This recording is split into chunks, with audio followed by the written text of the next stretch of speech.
In this video today guys, I'll be showcasing how you can reduce input delay on any controller. So now when you press any button on your controller, there'll be zero input delay and you'll get instant feedback, which can 100% improve your gameplay on any game, like Fortnite for example, as all the pros that are using this overclocking trick are absolutely loving it, and some have even been keeping it a secret until now. To do it, you just need to go over to this website, which I will have a link to in the description below. You then want to go onto the third link down, which is the HID-USB-F zip file. Remember, it's the third one down, not the fourth, the third one. Just go ahead and click on that. It'll then take you to this page where you'll see a download button on the right hand side. Go ahead and give that a click. It'll then ask you where you want to download it. Just choose somewhere where you know. I'm going to put mine in my downloads folder. Once you've downloaded it, you'll notice that it is a zip file, which we do need to unzip. To do this, just go ahead and right click on it and then click on extract all. It'll then ask you for a new folder location. I'm going to do mine in my downloads yet again. Once it's extracted, you want to go ahead and click on the driver folder right there.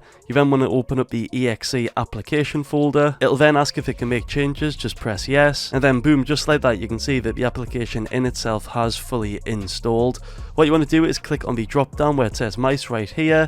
You then want to click on all so you can see all of your devices. By the way, by this point you need to make sure that your controller is plugged in if it obviously isn't already. You then want to go ahead and locate your controller, and I can see mine right there. It says Xbox One controller. Yours may be different if you're using a different controller. It might say wireless controller, for example, if you're using a PS4 or PS5 controller, but you can see mine is right there. You want to go ahead, select your controller. You then firstly want to select the selected rate. It's a little drop down right here. You want to make sure you select the highest one. Now mine says 1000, but for your controller it might even be higher. I believe the PS5 controllers can go up to 8000, so you want to go ahead, click on 8000 if you can, but for most of you guys out there it'll probably just say 1000, which is the max one. After doing that, you want to click install service and a little pop-up should come up.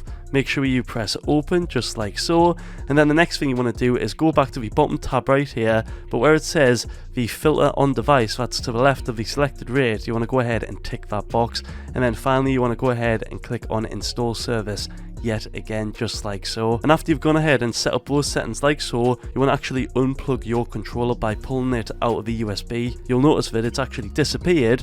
You then want to go ahead and plug it back in. This is very important. And just like that, I've plugged it back in, and you will notice straight away that the values have updated. You'll know it's worked if it said the following: filter, yes, rate 1000, and then the B interval is on 1. If you got those three settings right there, or maybe 8000 on the rate, remember it can be different depending on your controller, you are all set up and good to go. But after you have finished overclocking, you want to head into the settings of any game and actually reconfigure your settings to adjust them to the newly reduced input delay you now have on your controller after overclocking. Your current settings may feel weird after overclocking, so make sure please that you go into your sensitivities and readjust them to this lower reduced input delay. Now when you go ahead and play any game like Fortnite for example, your input should feel pretty much non-existent, as now we've reduced our input delay from previously being on 5 ms to being now on only 1 ms, and we can see that from the B interval being on 1 now. So if this video did help out, please feel free to drop a like on it, drop a sub on the channel, and while you're at it, feel free to check out any of my other videos that are on screen right now.